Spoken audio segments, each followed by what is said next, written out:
Okay, Yusuf, so I start now. Okay. Okay, and we'll wait for the Khalid. If he joins, then we'll be okay, yeah.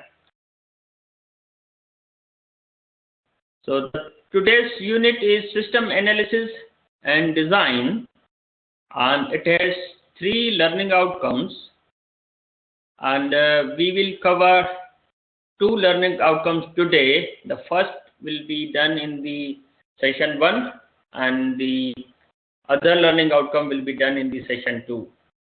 So basically, the learning outcome 1 is understand systems analysis and design, and its core, the indicative contents are system development life cycle, that what the system development life cycle is, using certain models, waterfall models, V-shape, spiral, system development methodologies, and system analysis itself, system requirement elicitation, and stakeholder analysis, system design process, and the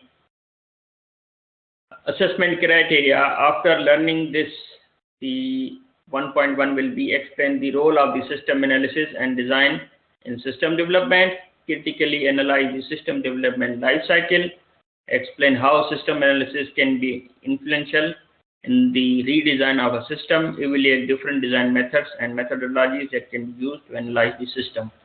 So we start with learning outcome 1. Let us explain somehow about the analysis and design. The system analysis and design deal with planning and development of information systems through understanding and specifying in detail what a system should do and how the components of the system should be implemented and work together. So analysis and design is basic. Analysis is basically what, and design is how. So whenever you wanted to implement any information system, before you implement, you should analyze, you should be able to know that what you are going to implement and how you are going to implement, that should be defined in a design. If you are not sure that what you are going to design and how you are going to design, then obviously it will not be easy to give a solid and the good system. So this unit is specifically based on analysis and design. So the system analysts solve business problems through analyzing the requirements of the information systems. First, they analyze the requirements. They know the requirements. They retrieve the requirements, that what the system has to be developed, and design such system. After getting the requirements, they design such systems by applying analysis and design techniques. So whenever you wanted to analyze and design, it means you will have to go through certain techniques. Now, obviously, when you wanted to develop a system, you need to go through the analysis and design, and that analysis and design and followed by the implementation should have been carried out through certain life cycle, which is called the system development life cycle. The system development life cycle also referred to as the application development life cycle. The application that you wanted to implement should have been gone through a life cycle, a development life cycle, and this term is used in system engineering, information systems, software engineering to describe the process of planning, creating, testing, and deploying an information system.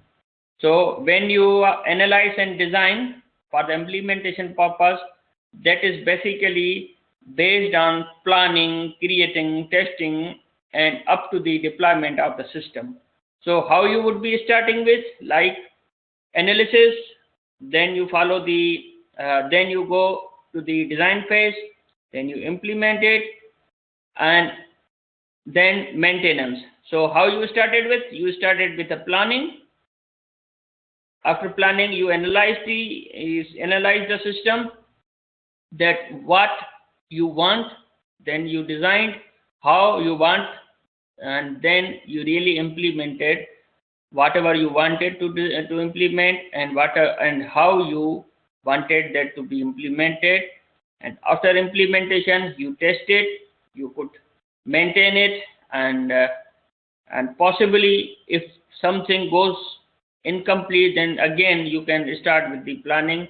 And this is a kind of an iterative or life cycle for the development. Now, certain techniques that should be followed for the system development. Different approaches have been used, advised, or selected by different developers, analysts. So waterfall model is a kind of basic model that is used for the system development. Obviously, it is simple and does not have any complexity. You can take it as a starter model, and obviously we will discuss its advantages and disadvantages, and we will further move towards the other system development models. So waterfall model is basically, you can have a look, that it starts from top, and it's going towards the bottom, like a fall of water. Once water is fallen, it cannot be taken up. As the name implies, in this waterfall model, the requirements definitions are gathered first. Once the requirement definitions are given, then system and software design is made. It means the requirements analysis is done at the requirement definition, and system and software design is done in the next phase. We discussed earlier the analysis and design. So analysis is the requirements, that what should be done, and system and software design can be said that how that would be done. And in the third phase, implementation and unit testing is done. Then integration and system testing is done. Integration and system is basically when you are creating a system based on various components, then you really need to integrate those components to make a full system, and testing those components as a whole unit or individual components. And the last stage could be the operation and maintenance. So whatever the operations should be carried out, or any maintenance required for the system, should be done in the last. However, if at any stage when the requirements were incomplete, then you will need to start from the scratch, and however you will not be able to have a kind of iterative checking in this waterfall model. And basically this model is easy to implement when you do not have any changing requirements, and your requirements are complete, your analysis is complete, and you should go towards the implementation and integration and maintenance. Otherwise, if the system requirements are not complete, then you will have a big difficulty in implementing the system using this model. Now we discuss a little bit more. There are separate identified phases in the waterfall model: requirement analysis and definition, system software design, implementation, that we've seen. The main drawback of waterfall model is the difficulty of accommodating the changes.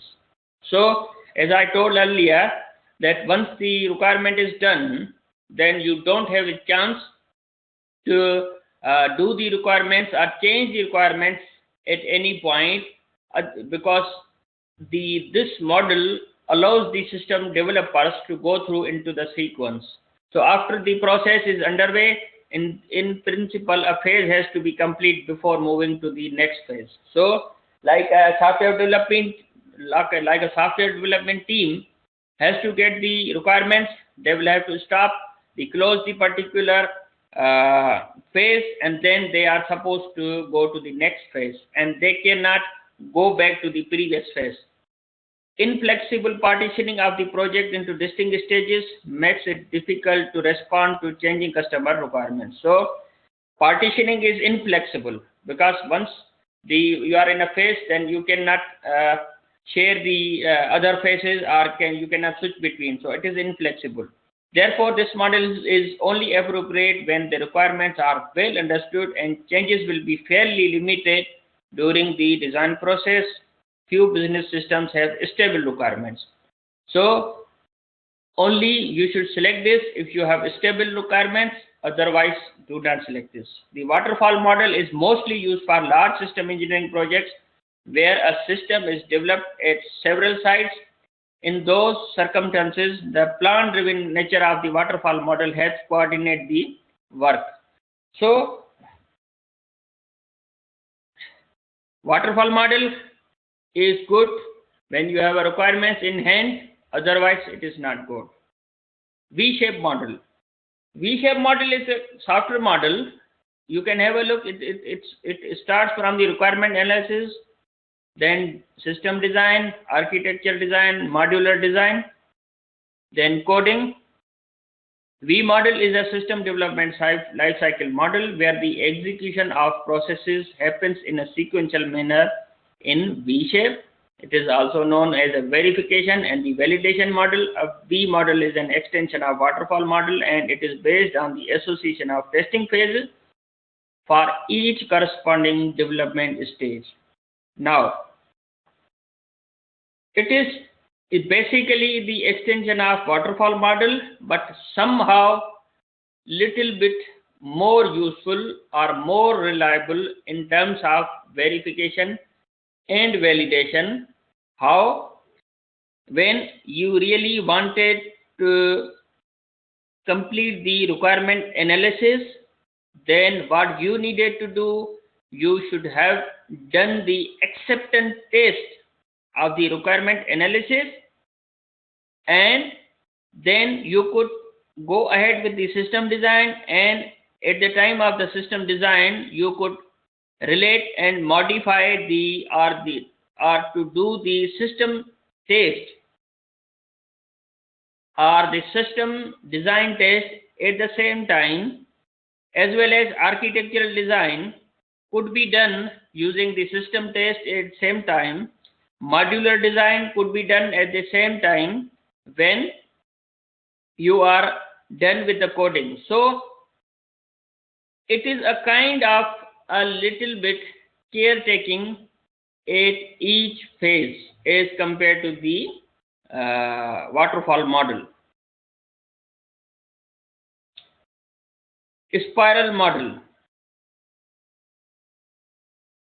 Third one is the spiral model is a risk-driven process model generator for software projects based on the unique risk pattern of given project. The spiral model guides a team to adopt elements of one or more process models. Now, in waterfall model, basically you started the development and each phase was completed, and then you move to the next phase. In V-shaped model, you try to complete a phase and try the test on that particular phase, and then you move further. While in the spiral model, you keep on checking whether the phase has been completed or not for every iteration. For example, if you wanted if you completed the requirement analysis 25%, then you move to the design for 25%. When you move to the implementation for 25%, and then you go back and check for the risk that whether whatever the 25% you completed is okay or not. If you could have a look on the start you started with, then on the first left top corner, determine objectives, alternatives and constraints.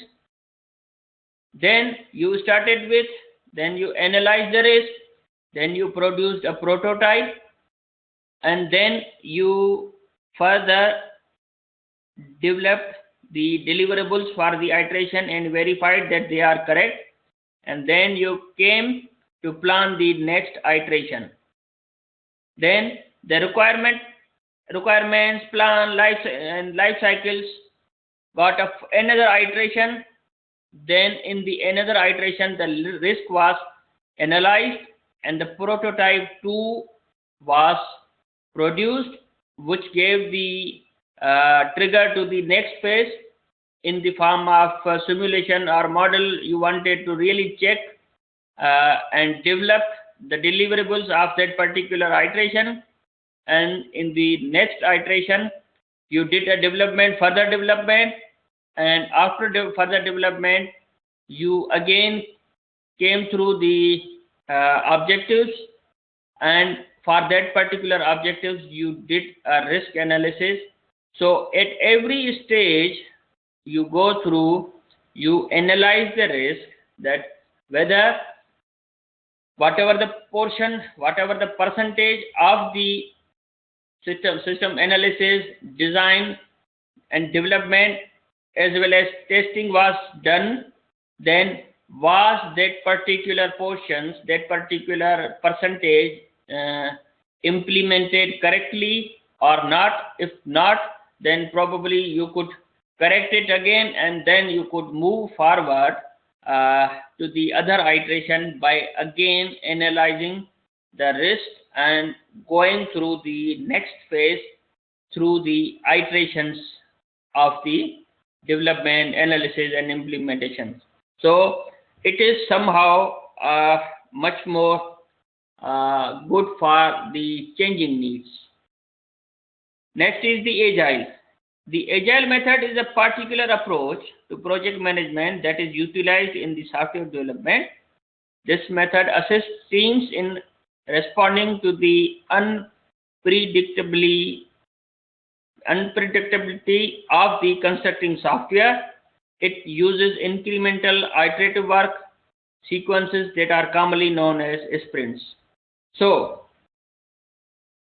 you need to use the Agile method whenever you are not sure about the complete requirements. For example, if there is a company and the company is not aware of any software development, and you as a software developer or development company really wanted to give them a prototype on the just on the prototype basis to attract them, that you want to give them a software development solution, and then you can quickly give them a prototype, and possibly there will be unpredictable changes within the software, that they might be entirely different requirements. But in this way, whatever the requirements you have, and possibly if they agree with you and they give you the project,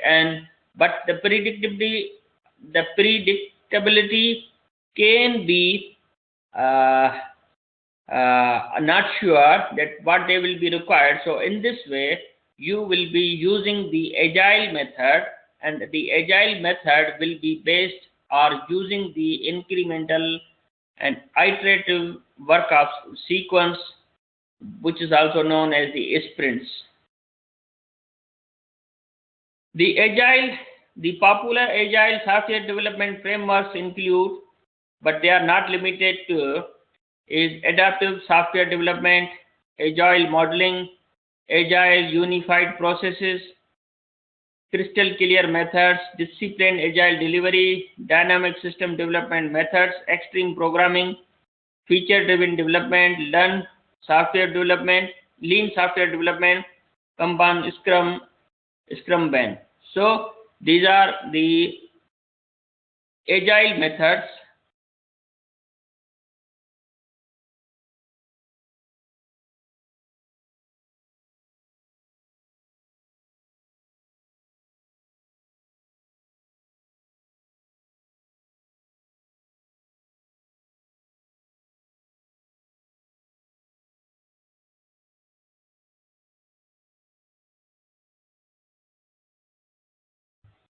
Okay. So agile methods, we will be discussing these agile methods in detail in next units, and we talk about the methodologies because we are following the this indicative content system development life cycle. We discussed this.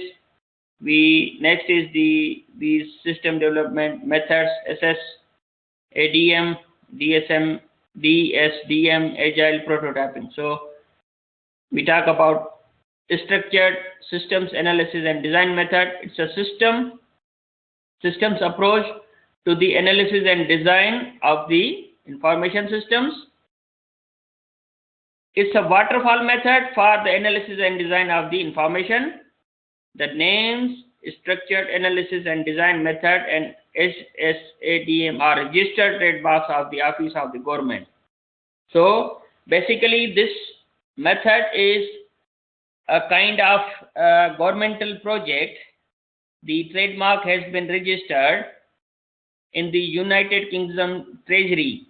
The project has been registered under this department. It is a widely used computer application development method in the UK, where its use is often specified as a requirement for government computing projects. It is increasingly being adopted by the public sector in the Europe. So, the projects supported by the government within the UK, they use the structured systems analysis and design. The SSADM's objectives are to improve project management and control, make more effective use of experienced and inexperienced development staff. So, the method itself helps indeed to improve the project, manage the project, as well as to enhance the experience, the effectiveness of the experienced as well as inexperienced staff. The methodology allows to develop better quality systems, make projects resilient to the loss of staff, enable projects to be supported by computer-based tools such as computer-aided software engineering systems, establish a framework for good communication between participants in a project. So, this method has been designed, advised, structured to facilitate these benefits for the projects to be done within a government. The SSADM possibly can have certain stages, like at stage 0, the feasibility of the project is to be determined, that whether the project is to be carried out or not. At the stage 1, investigate the current system. In the stage 2, the business system options are determined. In the stage 3, the requirements definitions are written. In the 4, the technical system options are determined. In the level 5, logical design is made, and in the stage 6, the physical design is made. So, following this SSADM, that is a kind of flow, the stages which are being followed into this model or method. The next is dynamic system development method, is an agile project delivery framework, primarily used as a software development method, first released in 1994. The DSDM originally sought to provide some discipline to the rapid application development method. So, the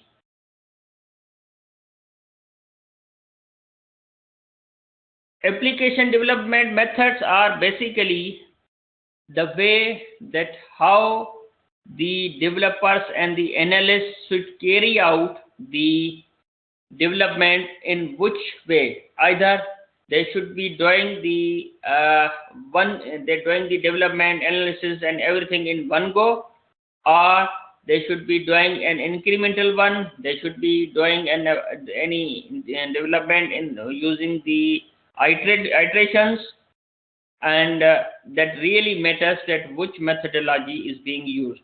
So like here in the dynamic system development, the project phases are given like a pre-project. You really need to check the feasibility and foundations, then you explore those, then you engineer those, and possibly you could do the implementation by the deployment could be the incremental, and again every time you could do some feasibility and foundations, but really depends that the development is dynamic. There is no any hard and fast rule, but the development is dynamic based on the rapid application development. Rapid application development is also kind of the terminology for the system development. Prototyping. The prototyping model is a system development method in which a prototype, an early approximation of a final system or product, is built. What is a prototype? An early approximation of a final system or product. For example, if you wanted to insert 10 buttons in a form, 10 functionality buttons in a form, then you will be given a form, a sample, a prototype, and possibly you would be given the demonstration of only one button over there, and you could test it as a prototype, that how it would look like and how it would work.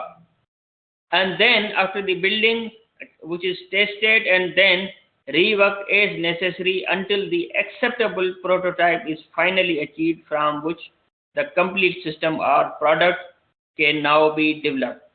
So the prototyping is an approximation of a final system or product, being passed through the building, testing, and reworked steps. Then you come to a final development, which is called the prototyping. After the final development would be based on prototyping, and that would have been reworked accordingly. This model works best in scenarios where not all of the project requirements are known in detail ahead of time. It is an iterative trial and error process that takes place between the developers and users. So if you don't have the requirements at all, you come up with a one prototype, you get it tested, check the requirements, whatever the requirements have been fulfilled, and then you need to change the prototype or the system development accordingly. You implement it in iterations, try the errors, and see what errors are there, what errors needs to be addressed, so the changes should be made, and this is a kind of the work to be done between the developers and the users, and hence by prototyping you build your system. There are several steps in prototyping model. The new system requirements are defined in as much as detail as possible. This usually involves the interviewing a number of users representing all the departments or aspects of the existing system. A preliminary design is created for the new system. A first prototype of the new system is constructed from the preliminary design. This is usually a scaled-down system and represents an approximation of the characteristics of the final product. The users thoroughly evaluate the first prototype, noting its strengths and weaknesses, what needs to be added, what should be removed. The developer collects and analyzes the remarks from the users. So, as I discussed in the previous slide, so by going through these incremental developments, the prototyping model helps from the first prototype towards the final prototype by producing a system. First prototype is modified based on the comments supplied by the user, and the second prototype of the new system is constructed. The second prototype is evaluated in the same manner as was the first prototype. The preceding steps are iterated as many times as necessary until the users are satisfied that the prototypes represent the final product desired. The final system is constructed based on the final prototype. The final system is thoroughly evaluated and tested. Routine maintenance is carried out on continuing basis to prevent large-scale failures and minimize the downtime. So, it was about the prototyping. Now we come to the requirement elicitation. In requirement engineering, the requirement elicitation is the practice of collecting the requirements of a system from users, customers, and other stakeholders. It should be very much important that you should have a good skill of getting the requirements from your customers, users, or other stakeholders. Requirement elicitation is the process of extracting the requirements from the relevant people. If you are good at it, then you can do the good requirements analysis. If you cannot elicit the requirements, then your system will not be complete. The practice is also sometimes referred to as requirement gathering. The term elicitation is used in books and research to raise the fact that good requirements cannot just be collected from the customer, as it would be indicated by the name requirements gathering. Requirements elicitation is non-trivial because you can never be sure you get all the requirements from the user and customer by just asking them what the system should do or not do. For safety and reliability, the requirement elicitation practices include interviews, questionnaires, user observations, workshops, brainstorming, use cases, role playing, and prototyping. Now, basically, our next learning outcome is the requirement elicitation, in which we will discuss the interviews, questionnaires, and observation, and these types of methods used for getting the requirements. Now, stakeholder analysis. Stakeholder analysis in conflict resolution, project management, and business administration is the process of identifying the individuals or groups that are likely to affect or be affected by a proposed action, sorting them according to their impact on the action and the impact the action will have on them. So stakeholders, they have basically effect, or they may be affected by any kind of action to be done with them or on them. The information is used to assess how the interest of those stakeholders should be addressed in a project plan, policy, program, or other action.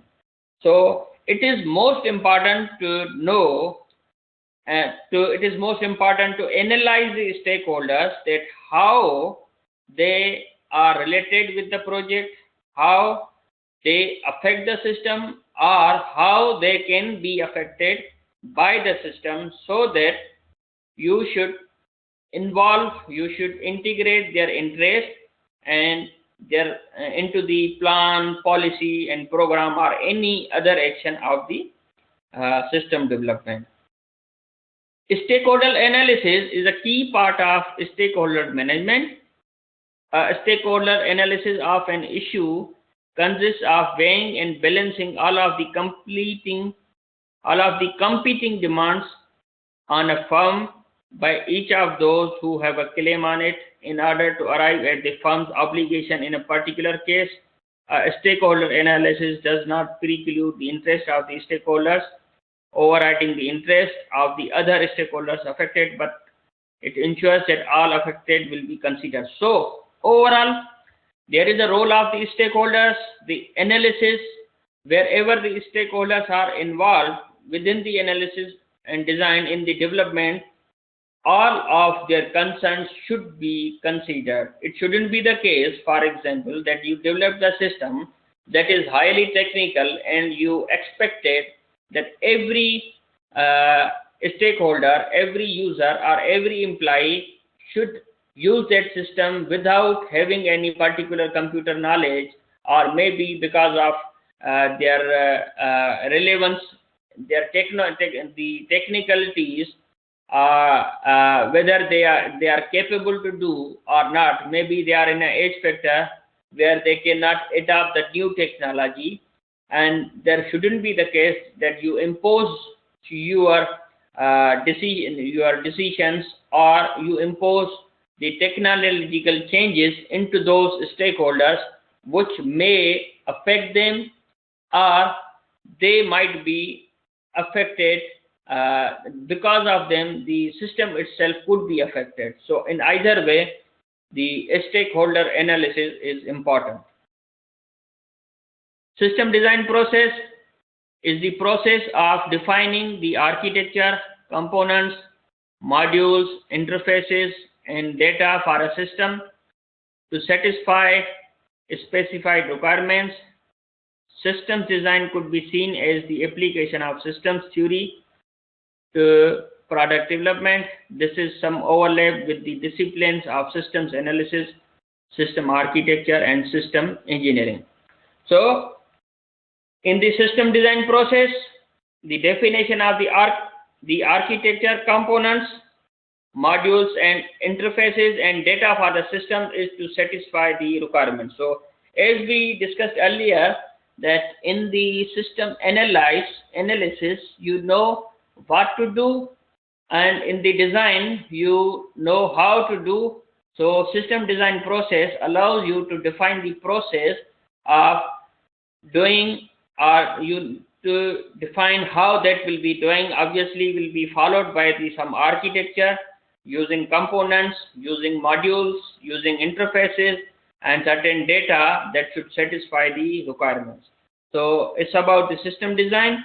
So we covered these learning outcomes, and after the break we will start the learning outcome 2, and we will discuss its indicative contents as well as the assessment criteria. So do you have any Yusuf at the moment? No. Okay, that's fine. So the recording will be up, as usual, and you can always ask the question, after repeating this class, and after 5 minutes, around 7 o'clock, we will start the session 2. Is that okay? Okay, all right. All right. Okay, at 7 o'clock we start again, yeah? Okay. Okay, bye.